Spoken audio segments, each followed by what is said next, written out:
I'm Amy. I'm Wendell. And I'm Patrick. And this is Yes, But Why? Podcast.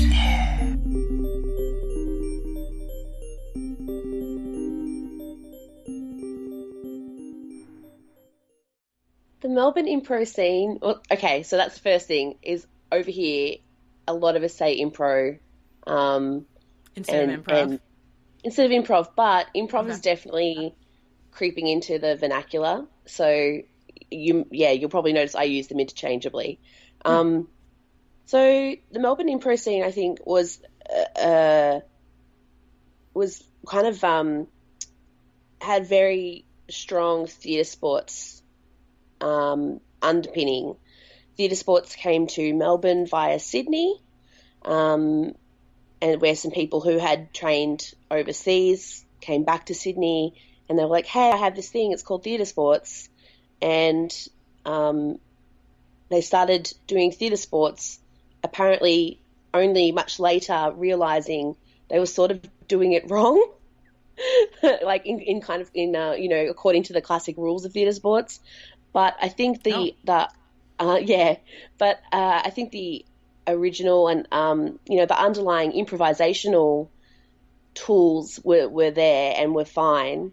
So Impro kind of came to Melbourne into kind of two sections with playback theatre and then theatre sports and kind of the Keith Johnston sort of guided journey of improvisation. And I wonder, is that why they call it Impro then? Because Keith Johnstone was like, it's called Impro, and you were like, cool. Yeah. So I think I think improvisation in Australia generally is much more, kind of the Canadian British sort of origin until quite recently, and about 5 years ago, Chicago style sort of really landed here. A group set up in Melbourne, doing Chicago style, doing long form, doing Harold's and that sort of thing, and so it was really interesting as kind of the scene sort of shuffles to kind of like accommodate the new stuff, the new things, and kind of go, oh, what is this new thing? Do I like it? It says it's the same thing as me. Is it the same thing as me? And so it was really interesting. And I think we're slowly starting to see the different worlds start to come together. There's probably about 5 or 6 different improv companies in Melbourne now, and like some of them are really big and teach classes and have weekly shows and that sort of thing, and some of them are tiny little indies who do one show a year, so it's kind of all over the place, but really starting to see people kind of more cross-pollinating and people from different companies working together on other projects, which I think is really awesome. Yeah, absolutely. Yeah. How big is the scene, do you think? Are there hundreds of people? I would definitely say there are hundreds of people. I would say probably in like the intense regular, it's probably like 300 to 400 people. Sure. And then maybe, if you kind of expand that to like who's training at any one time, it might be, the high hundreds, it might be 600 to 700 in total. But yeah, I think of the people who would like call themselves improvisers, or not just people who are like, I took an improv class once, but like people who have done it with some sort of regularity, maybe around 1,000. So yeah, it's nice. It's one of those things. It's like it's big enough to like not know everybody and like keep running into people, and they're like, oh, I've done some improv, and like, oh wow, me too. But also in a town of 4 million, it's still very small. So yeah. Do you think it's like a big thing? Like, is there a big audience for it? Are all of the schools in like major cutthroat competition for audiences, or is there enough of a crowd that's into it that everybody's kind of got their their little corner of it. I think that everyone works really hard for their audiences, but I also think that the audiences are quite different for each show. Like the shows are different enough, even though they're all improvised, they all have their own thing, so that the kind of the target audience for each group is different. And I think that works really well. Like the fact that one group has a weekly show on a Friday night at a comedy and cabaret bar, and like that's kind of that's their crowd. Like people finishing work for the week, heading into the city for a drink and a laugh. You know, no one else kind of really goes for that exact crowd. So it works really nicely, actually. There's, I think there's, like I said, definitely cross-pollination, and people might see one show somewhere and then go, oh, I really enjoyed that, and try impro at another place, like go see an improvised show somewhere else or by different people. But that said, I think it's still very much kind of a word of mouth and people trying stuff out for the first time. So when was your first impro experience? My first experience watching improvisation was when I was in high school, and I saw some of the drama students at an assembly.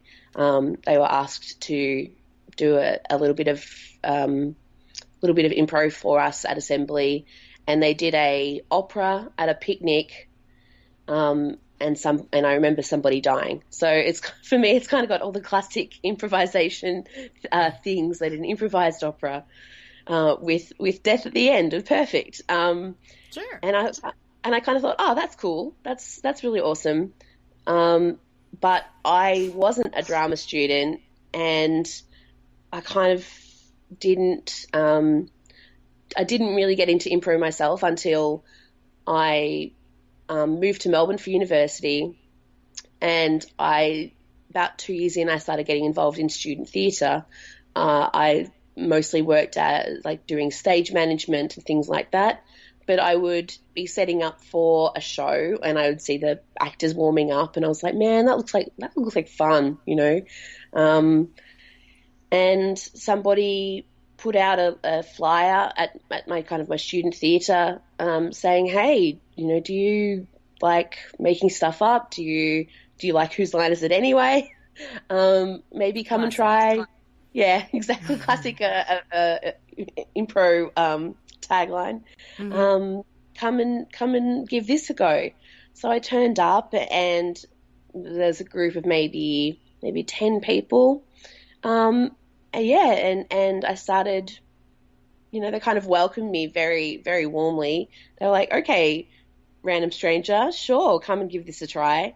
And yeah, that was, we were you know, we would have jams or kind of get-togethers in, you know, hotel, in pub function rooms or people's lounge rooms or things like that. And yeah, I did that for another 2 or 3 years while I was at university.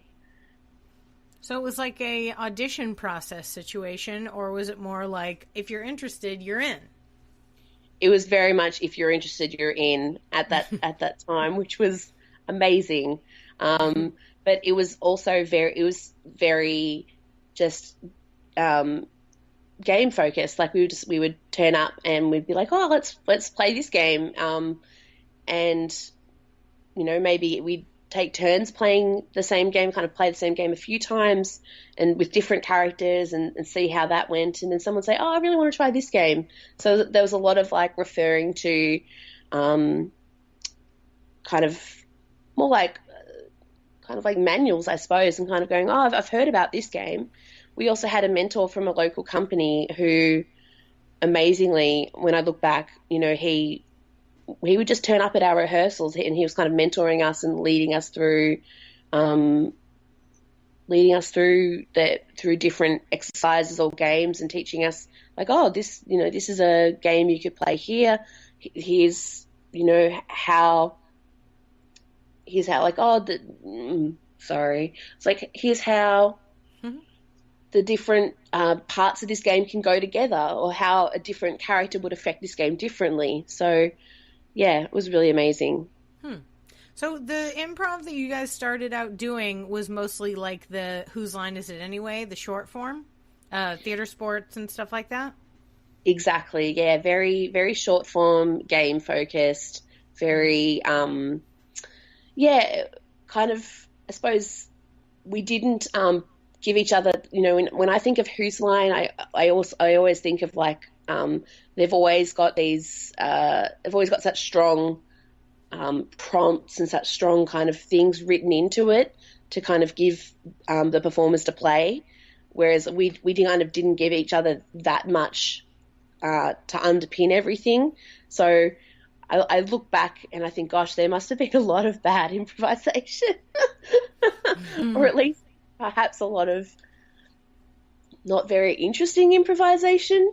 But I also know that that was such a building block for me. And I think it's one of those things where when you experience something personally, you kind of can't imagine how people do it any other way. So I jammed and kind of, I jammed with this group for, 2 or 3 years. I never performed. In all that time, it was very much like, for me, it was a stress release. It was fun. I was still doing stage management with other groups, but it was, for me, it was very much a release.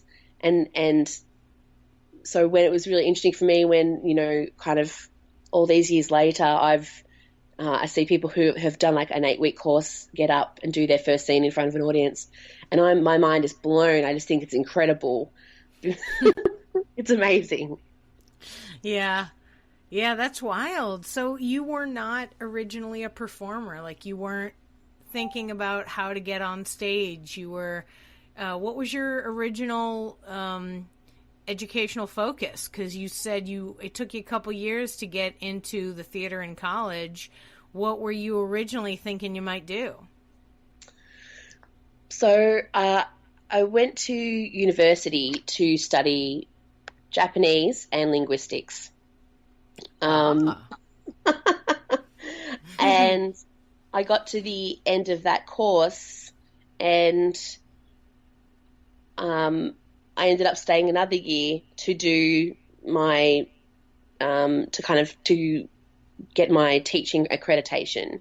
So I trained as a secondary teacher because people had always told me that I would be a good teacher. So it was very, very much a case of kind of feeling a bit lost and going, what am I doing with this? I had this really strong interest in screen production, so film and TV, in high school, and that was something I originally wanted to go straight into for university, and everyone talked me out of it. Everyone was like, no, you should go and get some life experience first. And so going to university and studying kind of this other area, which I was very interested in, but that I just Do you didn't. speak Japanese? Oh yeah, yeah. Oh, not yeah, not you as well say as like yeah. yeah. Not as well as I once did, but definitely I can still carry a conversation, ask for directions, all the good stuff. Nice. Yeah. Have you ever gone to Japan and done improv? So yes, but the improv was in English because it was with a expat group. Yeah. So I went to Japan originally as a student. I was 16 and I went on a Rotary International Exchange and lived there for a year as a high school student. And that was an intense year and I learnt a lot. And I came back and I finished high school, went to university, and I thought, well, I want to keep studying it. Kind of why let that experience just disappear? So that's why I studied Japanese at university. And I kind of had this idea in my head that I would go back to Japan and teach English, and I would live there for 5 years or more. And I've finished my teaching accreditation. I went back to Japan on the JET program as an English teacher or an English assistant. And yeah, about 6 months in, I was like, oh, I don't want to stay here. So I finished my 1-year contract and came home to Australia. I started teaching Japanese here. But yes, while I was in Japan as a jet assistant, one day I heard of a improv comedy group in Tokyo, and I was living about 3 hours north of Tokyo by the bullet train. So one day after work, instead of going home, I got on a train and caught the bullet train to Tokyo, and then caught the subway and kind of made my way through quite, maze-like Tokyo streets to find this this little rehearsal space that they had set up. And I just it was like a drop-in improv class with Chris Wells, who is one of the leaders of kind of English-speaking improv in Tokyo. And they were like, oh, wow, hello, where have you come from? And I was like, oh, I've come down from Fukushima. And they're like, what? They're like, that's the longest anyone has come for a drop-in class.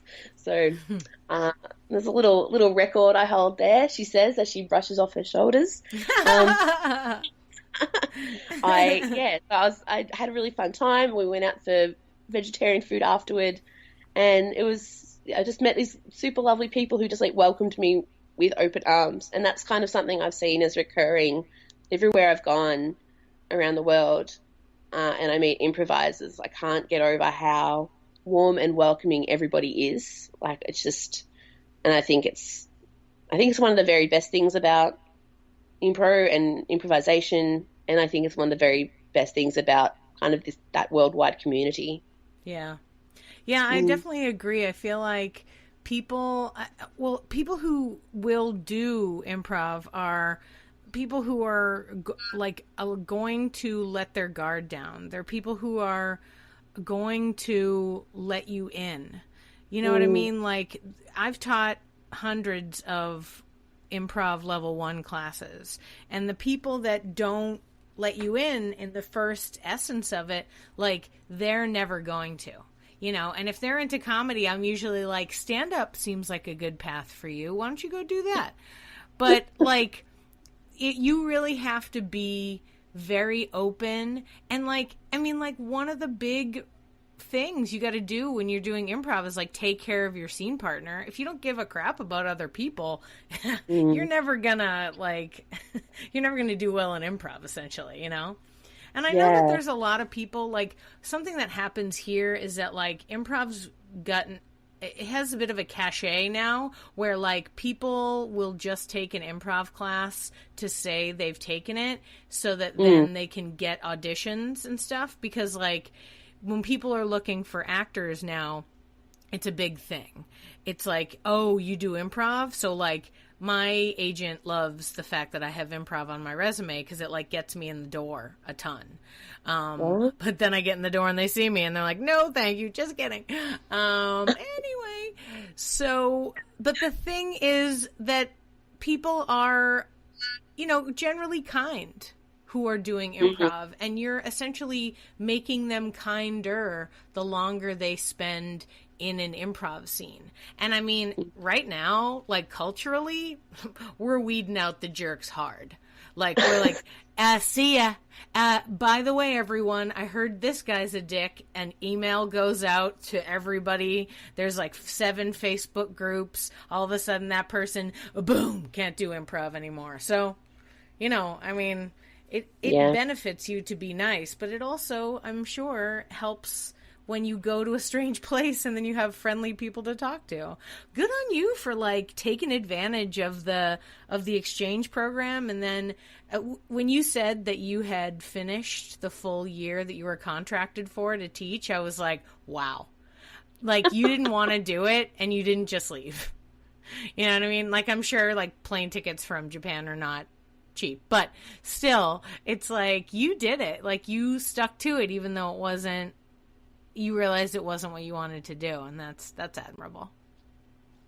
Oh well, thank you. I suppose I've never really considered it in that fashion because it was always that idea of I'm signing up for a year, and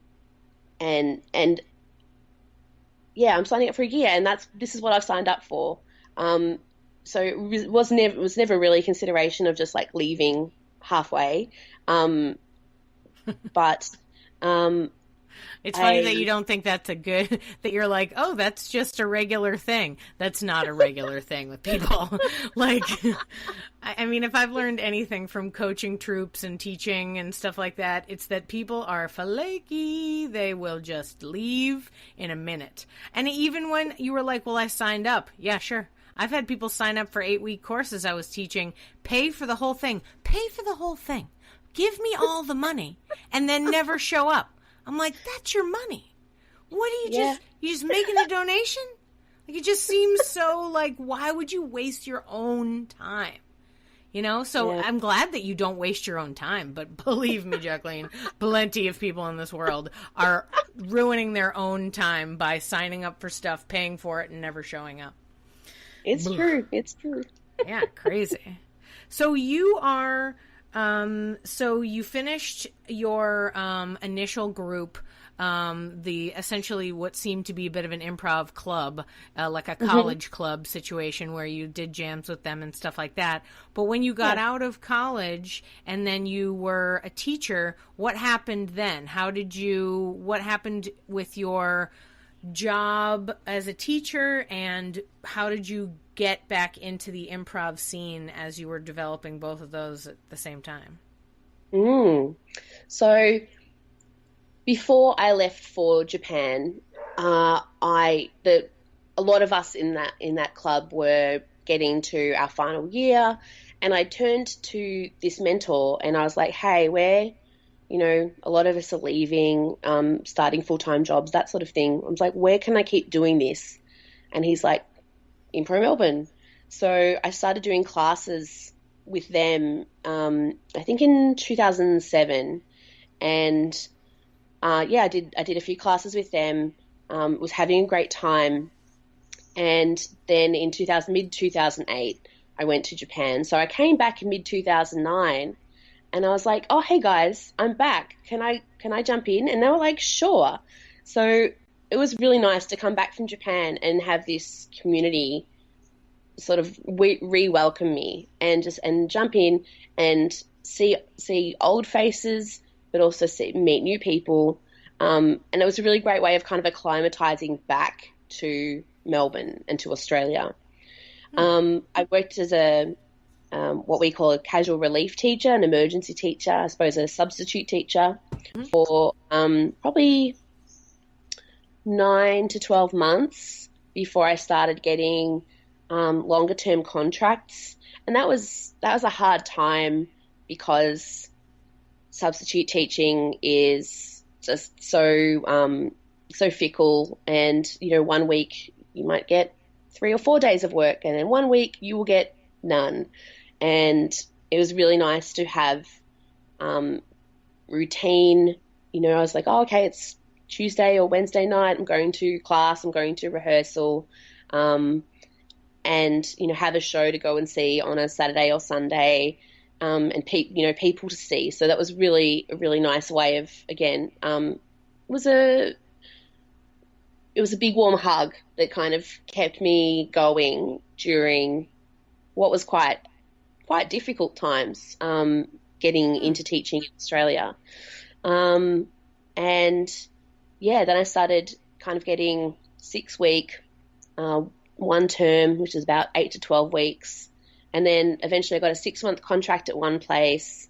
And so I just slowly started building up my teaching, and very, very belatedly I realized, I was like, oh, I kind of got into, I, for a very long time, kept impro sort of away from my teaching life. or from my life in general, really. And it was only around probably 2011, 2012, I started to go, oh my goodness, what am I doing? I can combine these things. I can take the things I'm learning or using in Impro and I can apply them in my classroom.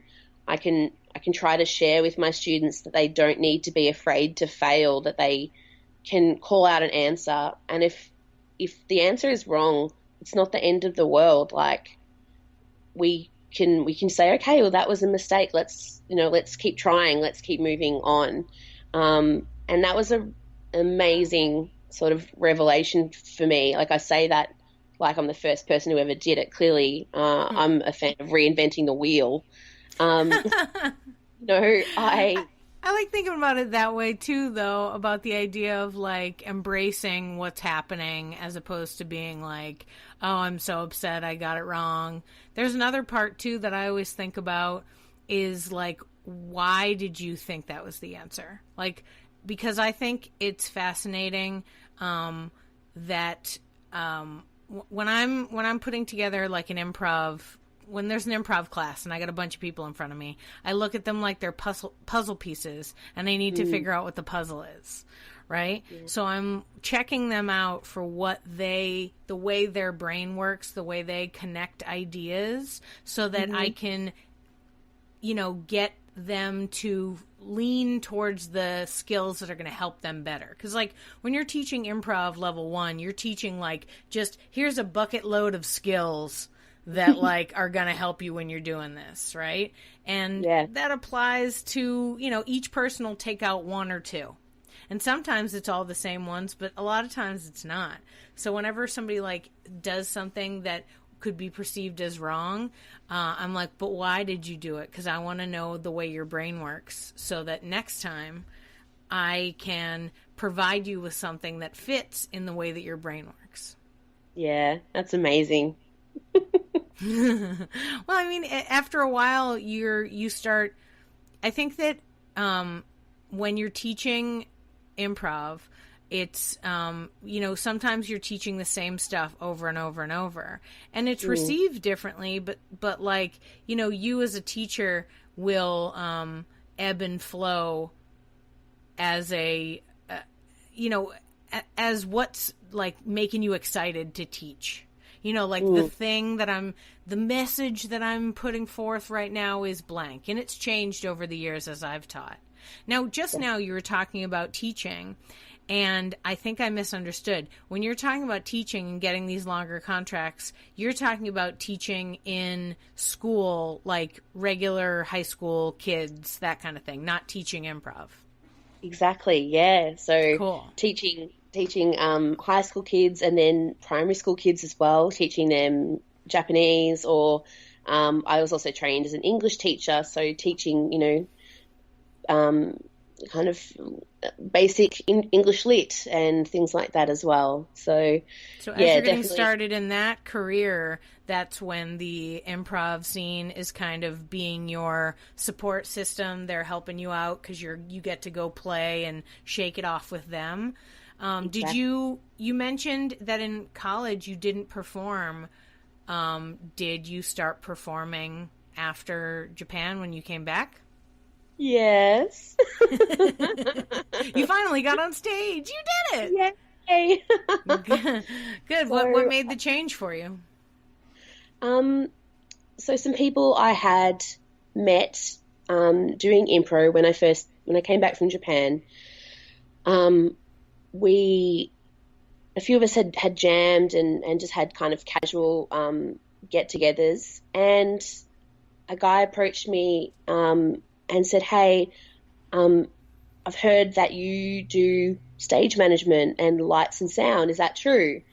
And I said, yes. And he said, oh, I'm thinking of putting together an Impro group and would love to have somebody like you on that team. So I originally kind of got invited to this group much more for my technical prowess than for my improvisation. And so that was a group called the Impro Box, and it ran for about 3 years. And we would do kind of short form. We kind of would do a show in two halves. We do kind of short form and game sort of stuff first up, and then we would have a little interval, and then we would do a longer format, usually based on kind of or inspired by literature or film or something like that. So the very first format we did was called Woodhouse, based on the works of P.G. Woodhouse, who created a character called Jeeves and Wooster, which is about a very clever butler and his very silly, gormless master, kind of minor aristocrat who has too much money and not enough sense. And kind of the foibles of that relationship, an auntie always trying to marry him off or things like that. So that's kind of the first long form we did. And over the years, we did things like inspired by Roald Dahl and shows inspired by like James Bond and, oh goodness, trying to think of some other ones. When you talk about long form, do you mean versus short form? Like, was it like a single scene, or is it like narrative improv, like multiple scenes, but they were all building into like a play? Exactly. So yes, and I think this is a really interesting difference in the vocabulary of improvisers from different schools or different backgrounds of improv. So my experience is that games, kind of theatre sports-esque, like a challenge or something, that's short form. And for me, long form was always narrative based. So kind of building a play or usually something like that. Occasionally it might be non-linear, in that we might start with separate scenes, but then in the end they'll sort of find their way toward each other. Like in a Herald format, or like still in a narrative way? Definitely still in a narrative way. Not certainly without the game or the structure of the Herald. Yeah. But like when I like found out about the Herald, I was like, oh, okay. And that kind of famous line that, well, if everything is, if it's anything in three parts is a Herald, then everything's a Herald. and that kind of claiming of like, well, everything improvised is a Herald. So it's a really it's a delightful kind of walk down history to kind of go, oh, this is what different people meant by these different words. Well, when you say Chicago style, what do you mean by that? Well, when I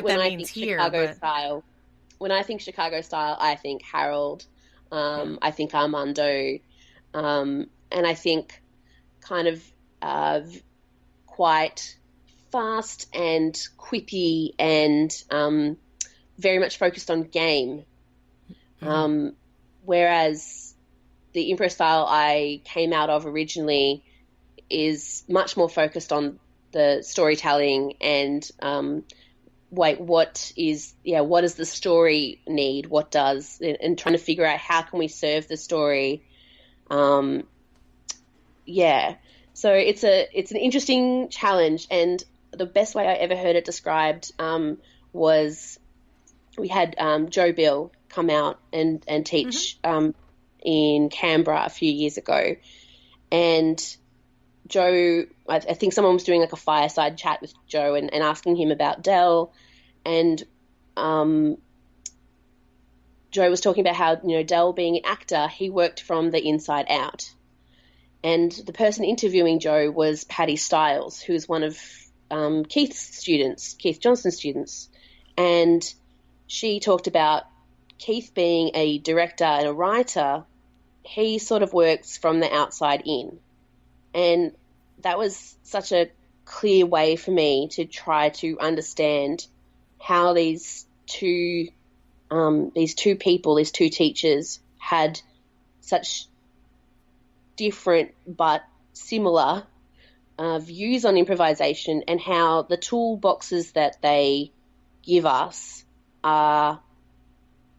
they're different but they're similar, and they help us do the same things in different ways, and they also help us do different things in the same ways.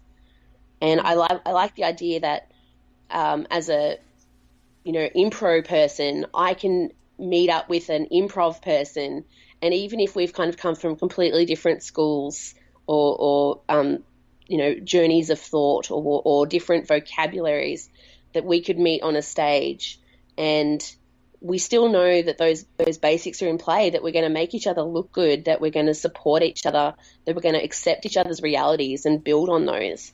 I think that's incredible. When you started in the improv schools, is it run there like you take classes and then after you take their classes and you learn the style, then you do it? Or is it like you audition to be in a group and then you sort of learn in the group?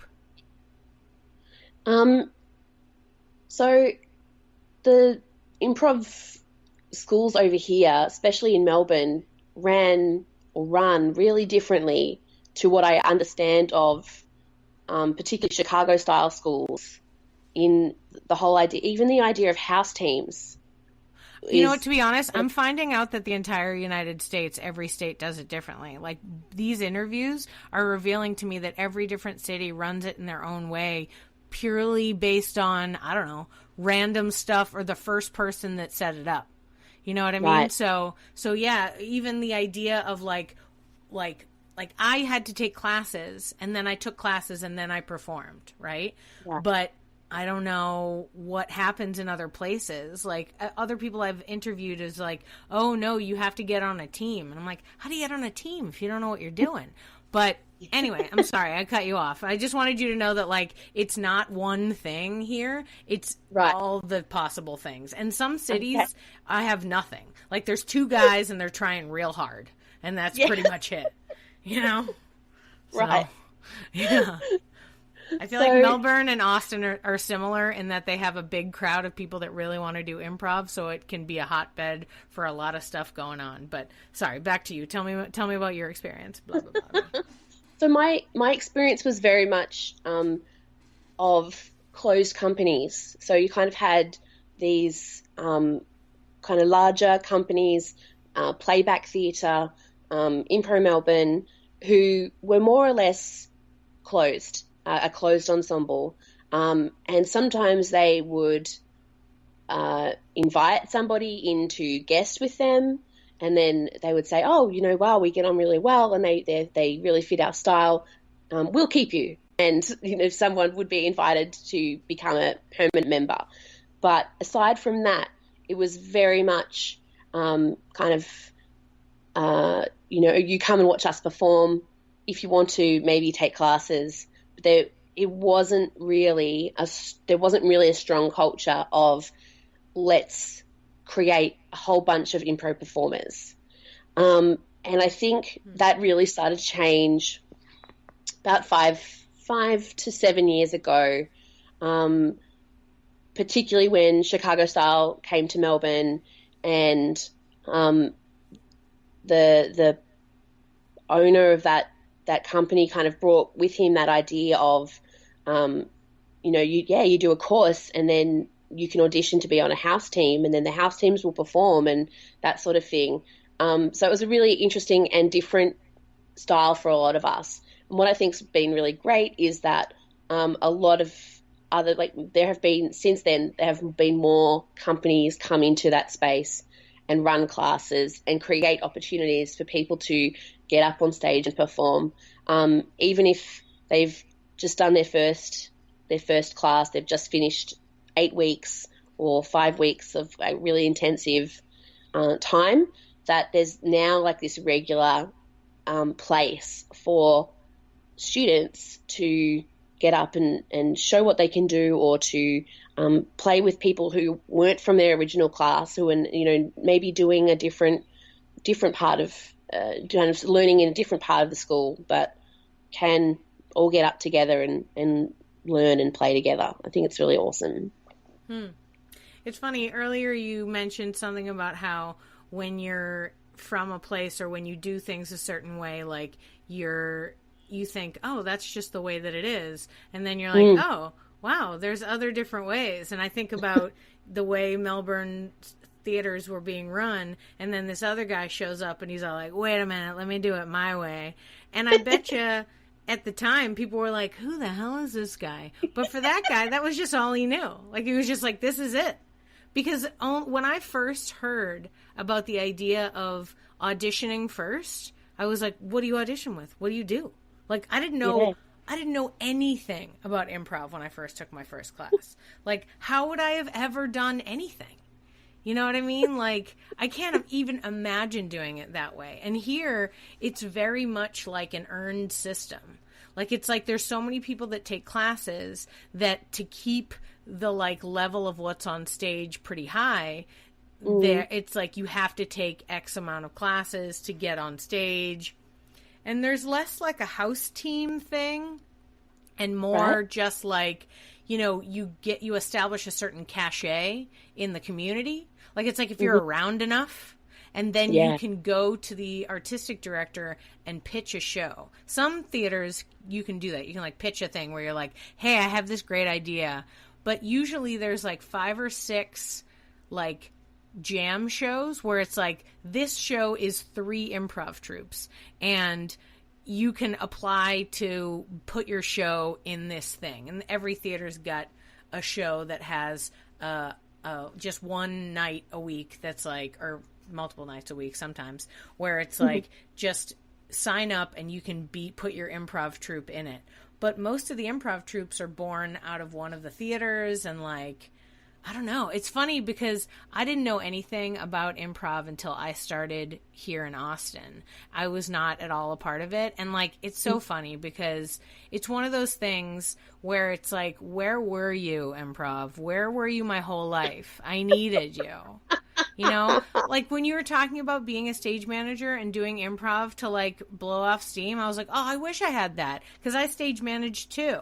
I did stage management for about 2 years right out of college because I graduated with a theater degree, whatever that means nothing, but whatever. It's lovely, I guess.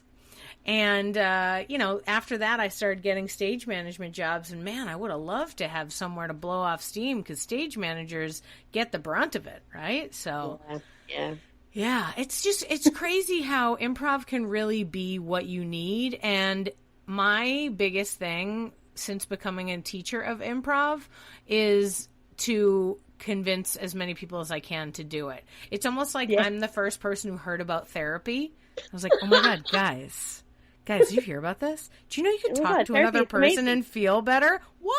It's amazing. You should do it. You should try it. Have you ever tried it before? You should totally try it. Guys, there are doctors. That's their job. Guys! Yeah, that's me. It's funny. Oh, boy. So right now in your life, are you teaching theater as well as high school and primary school, or what's your current state of like teaching and impro? So that's a fascinating question because in 2015 I quit teaching and I went to the UK originally for what was supposed to be a working holiday. I had my working holiday visa. I was going to go and live in the UK for a year or two. I was going to finally crack into film and TV, in post-production, like all these things, right? All these plans. And have a whirlwind Bridget Jones-esque romance. I get it. It would have been nice, but that didn't happen either. And I live with my husband who's from London. Okay, sorry. Stop I'm changing the story. Okay, sorry. You're in the UK, everything's great. Or whatever. Maybe it's not. Everything's great, but I can't get work. Oh, yeah. And I'm applying for jobs and jobs and jobs every day, and I can't get work. And I'm there for 3 months, and I realize I'm pretty much out of money. and I call my parents, and I'm like, hey, you know how we talked about you coming to visit me in like 6 months? Well, don't bother booking because I'm coming home. And so I made preparations, and I said, well, I'm only going to be here for a few more weeks. So I loaded up the credit card as much as I could, and booked a few more trips, because, like, if you're going to come home in debt, it may as well be crushing debt. Sure. I get it. And that's actually like on the crest of America. That's what it says. Yeah, I get it. It's totally fine. And yeah, so I book a few things, and I kind of go out with a bit of a last hurrah.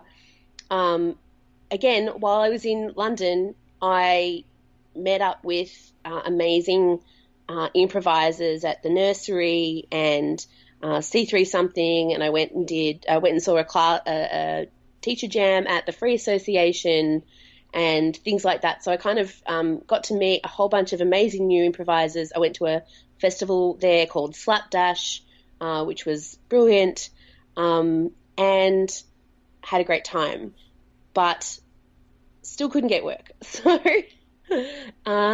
yeah, I ended up coming home. But before I came home, I went and did a residential improv weekend in Dorset with a group called the Maydays, who are amazing and lovely. And I also went to Liverpool, not necessarily because I'm a Beatles fan, although I sort of appreciated them a lot more after I went to Liverpool. But to see, again, as you do.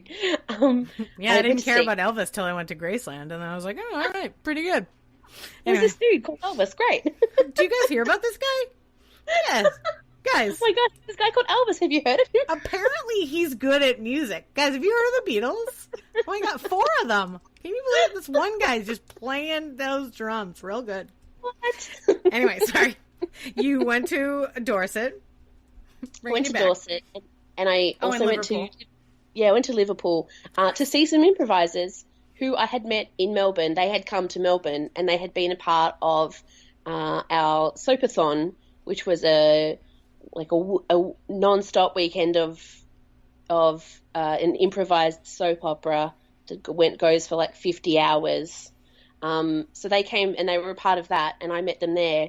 And then I was in England. I was like, well, I'm all this way. I may as well come and see you. So I went up to Liverpool for a few days, and I met them, and I jammed with their group, and it was super fun.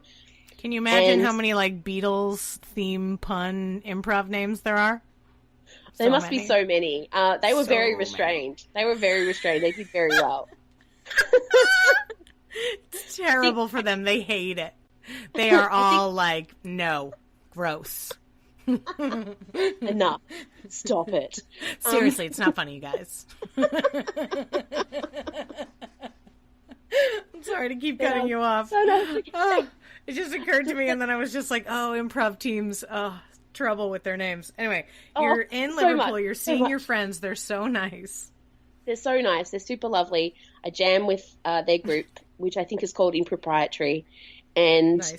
Of course, and while I'm there, I go to the Liverpool Museum, and it's pretty much my last day in Liverpool, and I'm like a week away from going home to Australia, and sort of still feeling really rubbish about myself, that I had all these great plans, and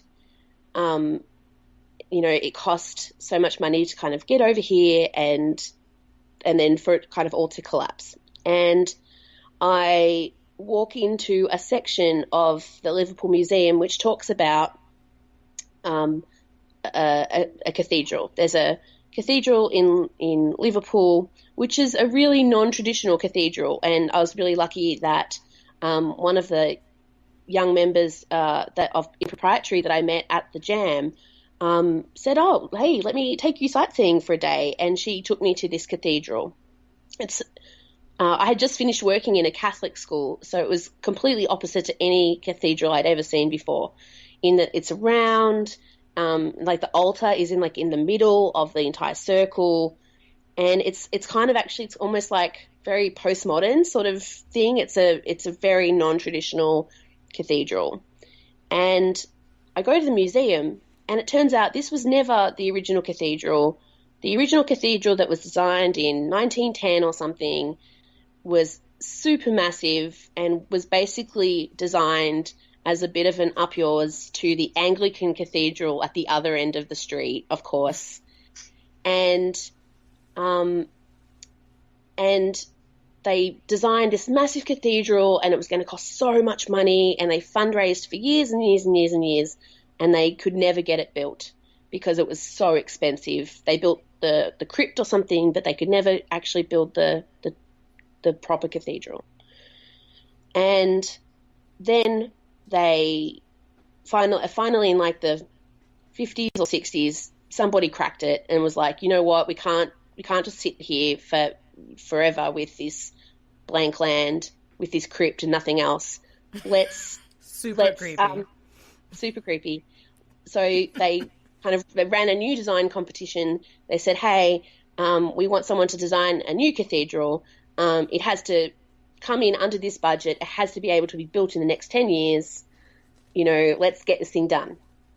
And somebody offered this different, this completely different vision, and they said, great, we'll go with that. And they built it, and it was up. And I'm sitting there looking at these kind of giant, scale models of like what the cathedral was supposed to look like 100 years ago. And then like, I think another model of photos of what it looks like now. And I realized it was this perfect metaphor for like what my life was in that moment, that I had all these plans and it was so expensive and all these big ideas, and that it just maybe at this point in time was not possible. And so instead I had to refashion the vision, and I had to find what the new possibility was. And so I cried a little bit in the middle of Liverpool Museum, and then I went back to London and picked up my bags, and I flew back to Australia. And so here's the fun time when I tell you that I was suffering from depression through a lot of all this. And it's oh, may I swear? Go ahead. Depression is a shit of a thing. Yeah. And I firmly believe in that therapy, funny you brought that up, therapy and medication and impro are the three reasons I'm still alive. And sorry to go deep, but there it is. Yeah, like, go deep. Absolutely. Why not? The people who are so welcoming and warm and supportive, and who are just there for you.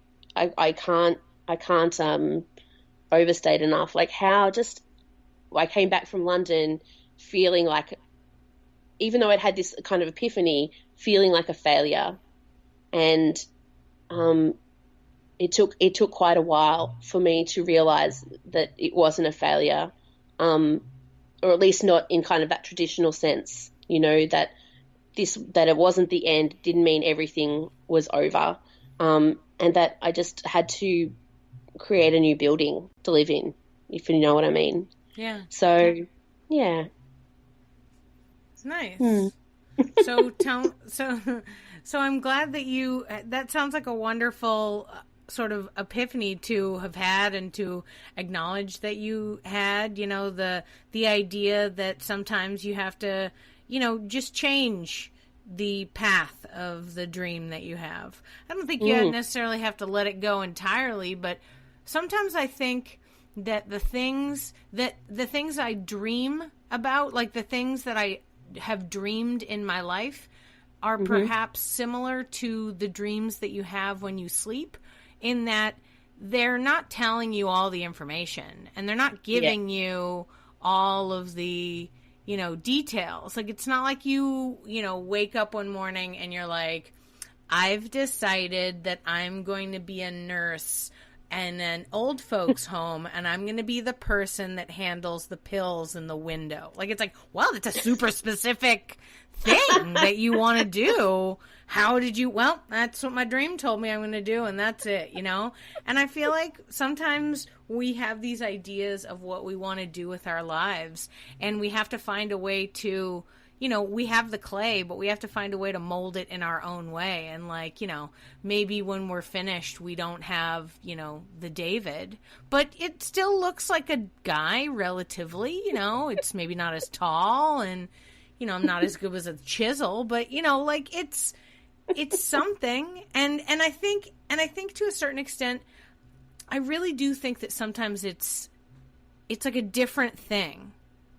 You know what I mean? Because right now in my life, I've done theater for a long time, and I've taught theater for a long time, but my schedule's different with the baby and stuff. So I'm like, how do I use the skills that I have? How do I use what it is about me to both help other people and also what's my own creative outlet? Because I'm not performing improv that much anymore. I'm not out at the theater hanging out with people.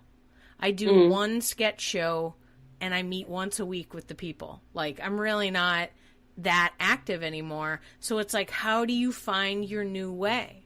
But this isn't about me. This is about you. So let's see you get back to Melbourne, and do you go back to Impro Melbourne and stay there as your main theater, or are you doing stuff all around? What did you do when you got back and you reconfigured your cathedral to be something a little different? I was really fortunate in that just before I went to England, about 9 months before I went to England, Impro Melbourne had decided that they would run an audition. And so I had another group that had been in Melbourne at that stage, I think for about 4 years, called the Big Hoo-Haa.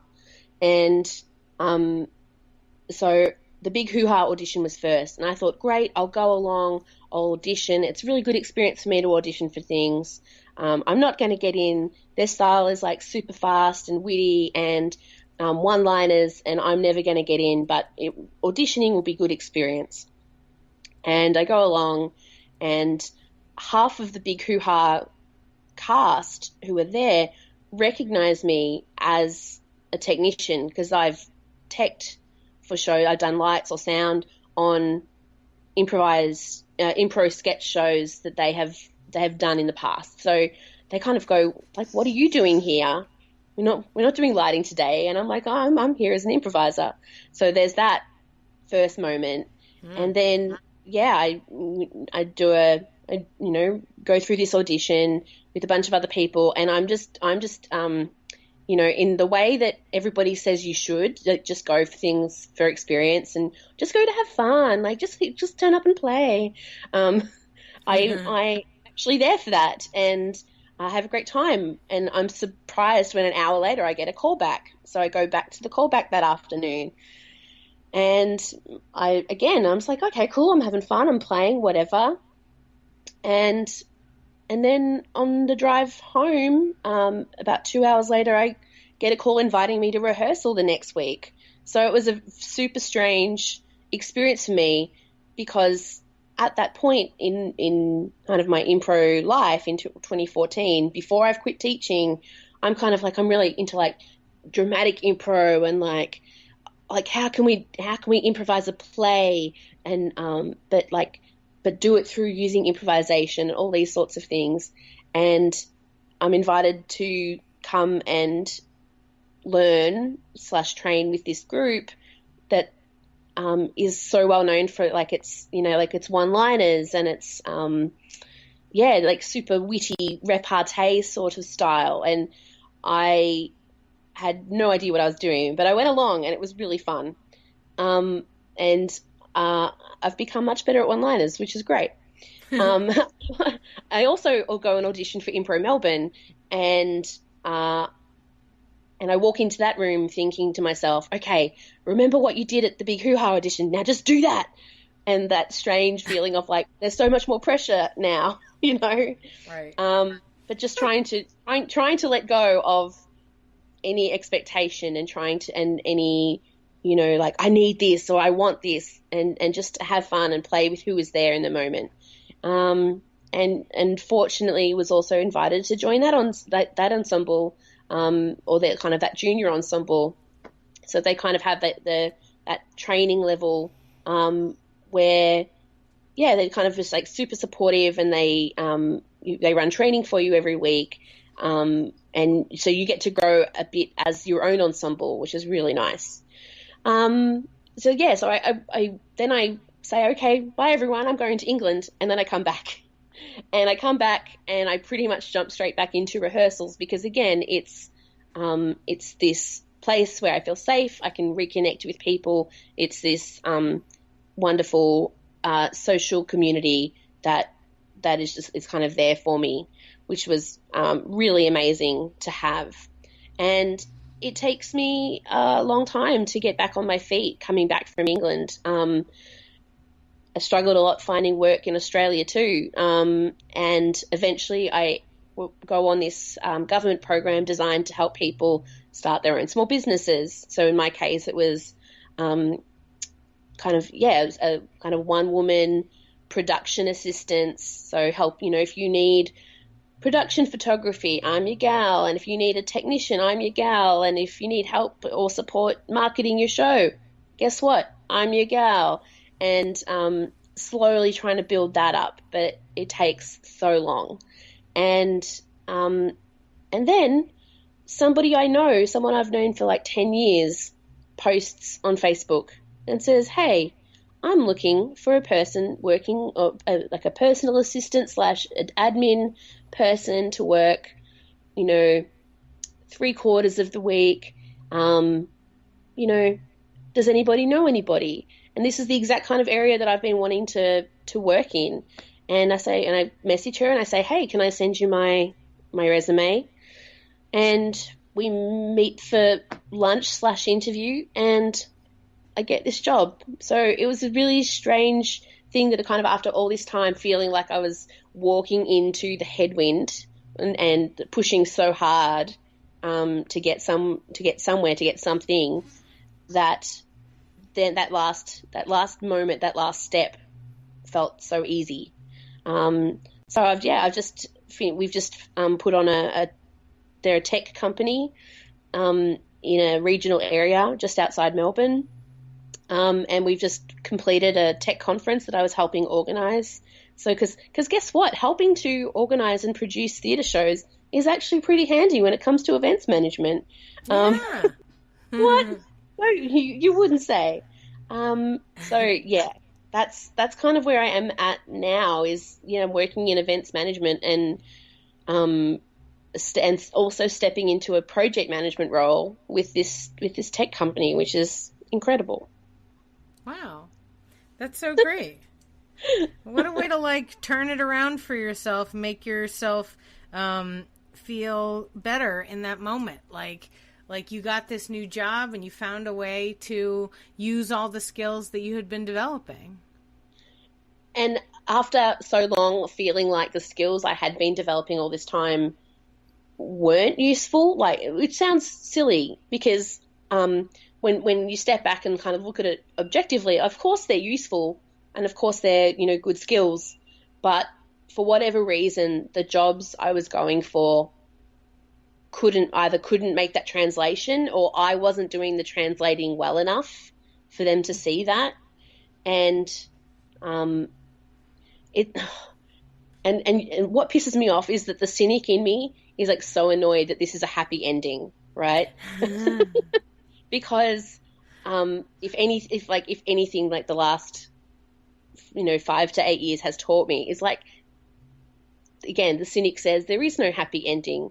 On one hand, like, everything is struggle, everything is working hard to make the next step, and so does your cynic need a sad ending? Because I mean, we're all going to die, if that's helpful.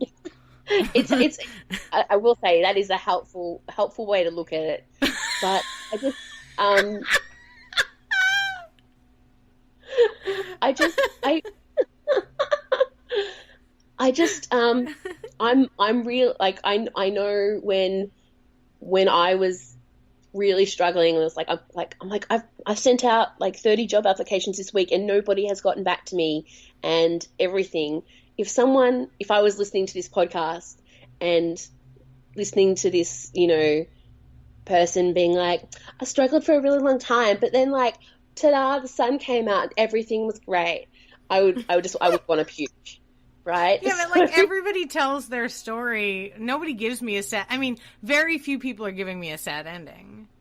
You know what I mean? Like people aren't advertising. If I wasn't also a part of every single podcast recording, people would never know when I was having a bad day because I would never tell you. People are like, "Oh, how are you? Great. Everything's going super. Wonderful. Things are awesome. Can I just tell you, having a 1-year-old baby is amazing for sleep and like concentration. I've gotten so much writing done. You know what I mean? Like I'm not like everybody kind of rose colors their thing. Like it doesn't matter.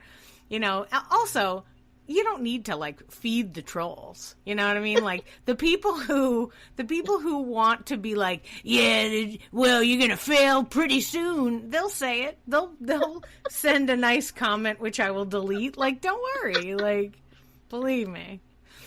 Yeah. And I know this is the first time you and I are talking on the phone, but I am like Sally Sunshine, make you want to puke. I mean, I'm always like, isn't that wonderful how these things have connected into oh yeah, I'm the worst. But it's just because improv is a thing that like makes you happy. And whenever I meet people on the phone or in person that are also doing that kind of thing, it's like I'm excited for what you're doing. In the same way that if we were to step on stage together and try to do improv together, I'd be like, what's she doing? How's it working? And maybe I would like it, and maybe it would be something that I'm like not into or that I don't know how to handle. But the positive and negative is just, I don't know.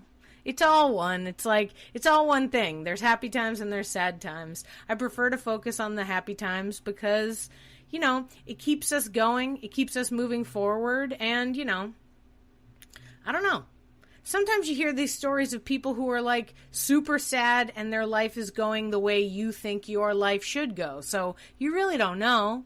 So I figure, you never know. You never know how anyone's dealing with it. Are you still performing? Like you're doing great in events management and using the skills that you knew as far as like theater production, but like are you currently also still performing Impro in Melbourne? Yes, I am. So still performing with the big Hoo-Haa, and so they have a weekly Friday show at this amazing bar in Melbourne called the Butterfly Club. If you ever come to Melbourne, you need to come to the Butterfly Club. You probably should come on a Friday. I'm just saying.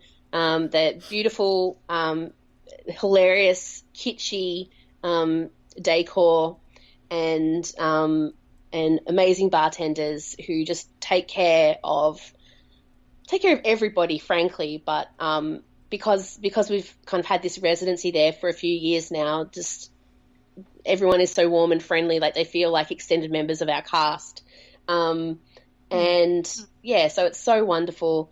And at Impro Melbourne at the moment, we're just finishing up a soap opera season, which we're also coming into Melbourne Fringe season over here, which I've picked up a lot of work technically for. So I decided to step aside as a cast member for the soap opera season, and that has freed me up to just sit back and enjoy watching it. And it's been so wonderful to see all these performers play and just like be mischievous and have fun with each other. We're about to go into theatre sports, and I'm looking forward to playing in that. So yeah, I'm also taking more steps towards directing and creating formats. So yeah, it's kind of all going on. So you're working on, that's so great. I'm so glad. That sounds wonderful that you're doing all this stuff, and like how fun to do the tech stuff for the Melbourne Fringe. And so you get to watch and maybe make some cash. That'd be nice. Yeah. People like it. It's very helpful.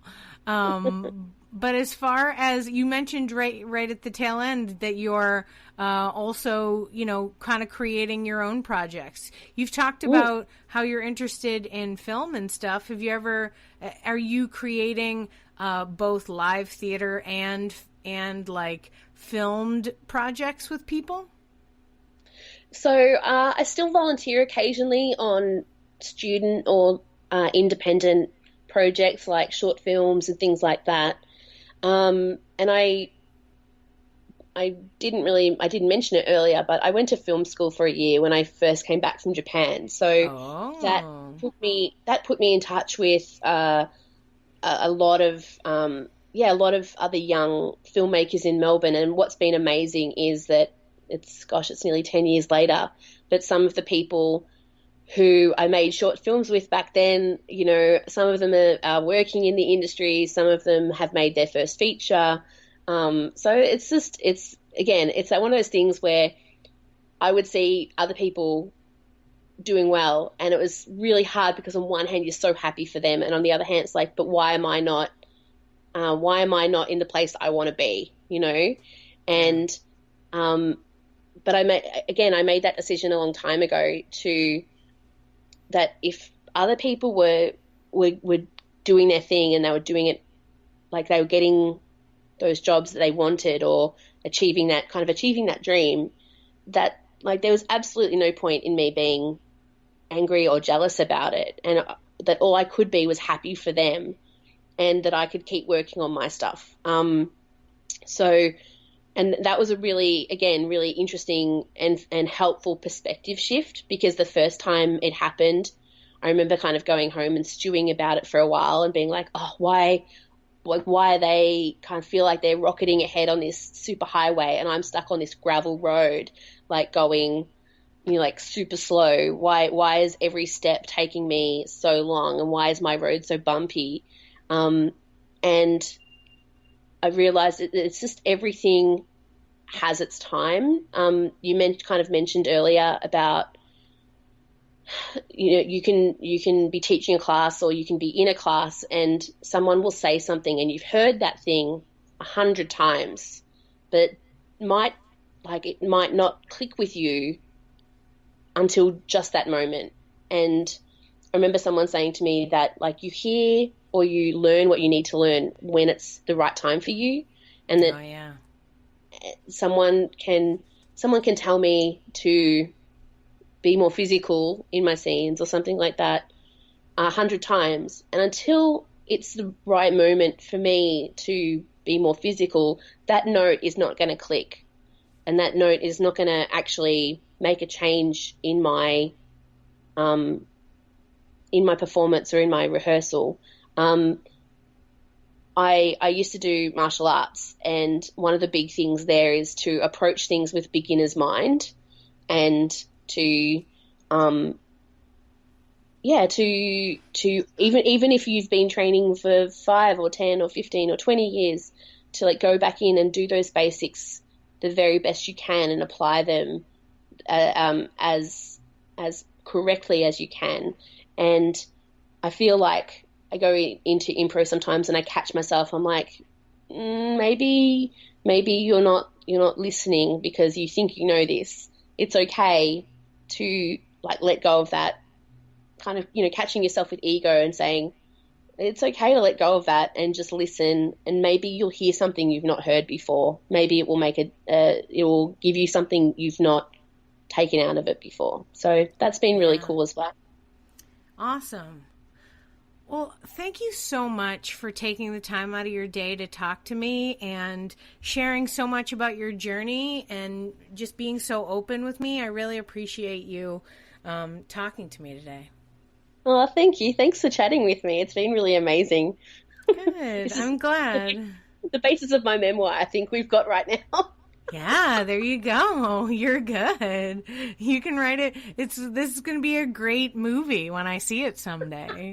I'll be like, oh yeah, look, she's in Japan. Oh, this is going to be fun. Yeah, it'll be cool.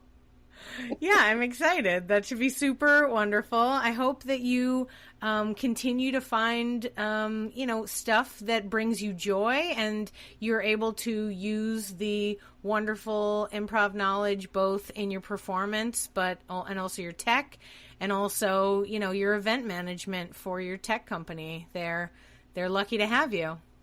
Oh, thank you. I'm looking forward to seeing where it takes me next. Yeah, absolutely.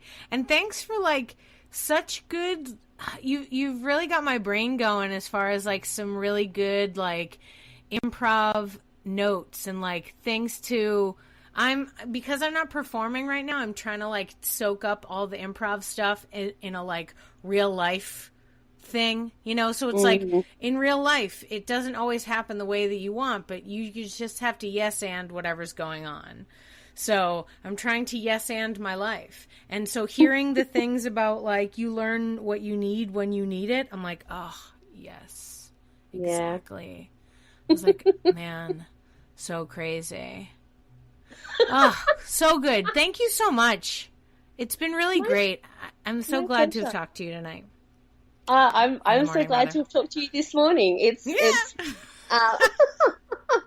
been a wonderful day wonderful way to kick off my Sunday. Good. Well, it's a lovely way to spend my Saturday night. That's how exciting I am, ladies and gentlemen. Audience, if you made it this far, you knew that I was in on a Saturday night. All right. Oh, yeah. So thank you for being on the Yes But Why podcast, and enjoy the rest of your adventures. Thanks for having me.